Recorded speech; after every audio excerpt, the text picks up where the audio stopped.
Greetings, everybody, and welcome to Clandestine Cabal. I'm Jason. I'm Ben! And I'm Sean. And we are here to review 3 new comics for you, all number ones. And there is a very bad distraction outside of the camera, which we are going to ignore. We're going to start off with Green Lantern number 1. Yeah, you gotta write this down. You just broke the illusion, Sean. This is the first time. Apart from it is a part of the new DC universe, the New 52, by Jeff Johns and Doug Mahnke, still same creative team from before Flashpoint. And basically it discusses Sinestro becoming an official member of the Green Lantern Corps and Hal Jordan dealing with the crap that is his life now. And I have to say that this is not usual Jeff Johns quality. Usually Green Lantern's just awesome, but this one was just, in my opinion, they focused a little too much on Hal Jordan recovering from the whole getting expelled from the Green Lantern Corps. I mean, this book should be about Sinestro, and they should spend a lot more time just having fun with all the stuff that you can do with Sinestro as a Green Lantern.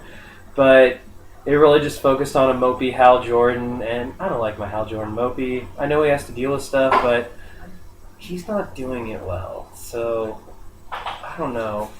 What do you think? Well, I actually thought, out of all the number ones I've read so far, that this one was the least...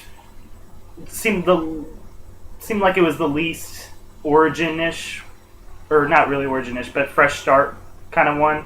Because all the other number ones seem to just take things back, back to the origin of the character or back to some sort of beginning. And this felt like it just shot off right from War of the Green Lanterns before the DC reboot even happened. So I'm not sure yet, if at all, how this DC reboot is affecting Green Lantern. So that remains to be seen. And I have to agree with you that while I was reading it, I was a little underwhelmed by it. It's still not a bad issue, though. There's some funny lines in it, and there is some intriguing stuff that happens with the Guardians and Ganthet that I'm looking forward to seeing. I didn't care too much for Hal's character development or lack thereof in this issue, but maybe that's a part of the DC reboot, is that they're kind of starting over with that a little bit, which I don't know if I like that, but I'm giving Jeff Johns a chance. Oh yeah, we gotta give him a chance. Well, I've never read Green Lantern, ever. So this is supposed to be the perfect jumping on point. Yeah, and I was kind of bored. I mean, I saw that Sinestro was back, and, they did that whole thing with the Guardians, and all I've ever heard about Green Lantern is you hyping it up for me, and then I read this, and it was just, he's got car troubles, he's got rent troubles, just... let's pick up the pace. Not really the best jumping on point for a Green Lantern fan, not at all. But I'm hopeful. We've got some other Green Lantern titles coming up in the next couple of weeks, so hopefully the universe can take a big step forward. But anyway, we're hoping for that. On to Ultimate Comics Spider-Man number 1, a big thing that's gotten really publicized by the media with the new Spider-Man, Miles Morales, and Morales. It is Morales? I'm sorry. It's alright. It's Hispanic. Alright, by Brian Michael Bendis. From you, not from me. By Brian Michael Bendis, the big architect of the Ultimate Universe. And I have to say that I really kind of liked it. It's been a while since I've read Ultimate Spider-Man. The first page is actually almost a carbon copy of the first page of the first issue of Ultimate Spider-Man back in 2000, which I think is kind of cool for people who have been following the Ultimate Universe. But I mean, it's really cool because you don't see him as Spider-Man at all, and that's kind of how it started off with Ultimate Spider-Man. It took a while for him to even put on the costume, for Peter to even put on the costume, and you're really building up a cool family dynamic with the Morales family, and I'm really looking forward to it. Okay. I'm new to this whole Ultimate Comics universe thing, so all of this is new, and I thought a new Spider-Man, what a great way to get myself acclimated to it. A lot of people have had issues with the fact that it seems like kind of an obvious ploy to get diversity into your comics, I really don't see how that's a bad thing, even if it is a little transparent. It accomplishes everything that it sets out to.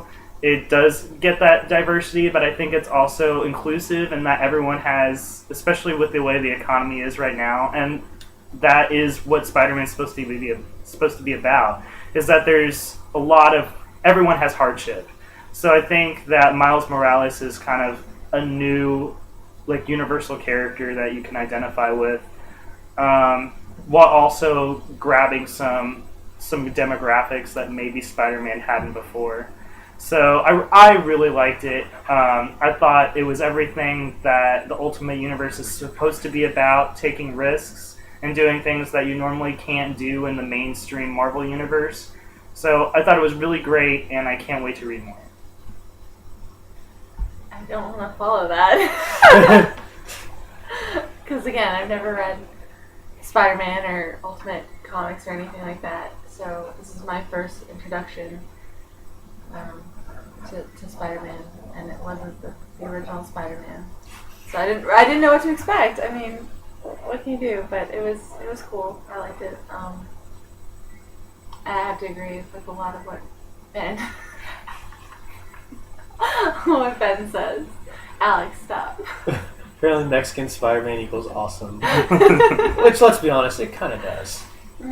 But, it's, it doesn't seem to be the exact same thing, different powers, different story, so I'm intrigued. Alright, well, our last comic is one that we're all very guiltily been anticipating. The only reason I'm here. We love you, Sean. Buffy Season 9, number 1! Woo! I'm going to show the alternate cover in case. Yes, Ben actually picked up the 25th anniversary cover, which I believe is the 25th anniversary of Dark Horse. Yeah, we tried doing all kinds of math, including bad math, and we couldn't figure out how to make it 25. Mm-hmm. So we're pretty sure it's the anniversary of Dark Horse. Basically, at the beginning of Buffy Season 8, it was all about like the army of Slayers, Buffy running like a worldwide network. And it's a completely different side of Buffy. This is the Buffy that you grew up and loved in the TV show, and I honestly love this. It's a really nice place for everybody to start from, and I just love the chemistry. This time it really is like watching another season of the TV show as opposed to like a big movie sequel to the TV show. Okay. Or I guess you can hold on to it. You've been doing that the whole time. Why not? So, yeah, I kind of have to reiterate what you said. It was so refreshing to take the comic back to the TV show like roots. So it was really great to see that. I felt that what was really great about Season 8, but also probably the biggest problem, was that they were like, wow, we don't have a budget anymore, so we can do whatever the hell we want. So it started out great because, the limit was their imagination, but then it just got weird because they were like, we can do whatever we want, and they just got crazy. But now they've found, like, struck a balance, and they're back to, like, what's reasonable. So hopefully they'll do some more, because while this was great and this was funny, there wasn't, like, a lot of action in it. So it'll be interesting to see what they learned from writing this last season, what they can employ later. Again, I have to agree. I thought with Season 8 they were trying too hard. It started out with potential, and then it just got it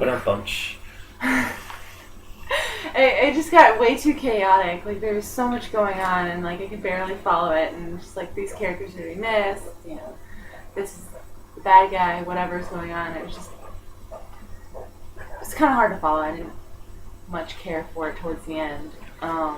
But reading the first issue of Season 9, I'm kind of excited because it's going back to the original formula where it's more Buffy and like her internal struggle with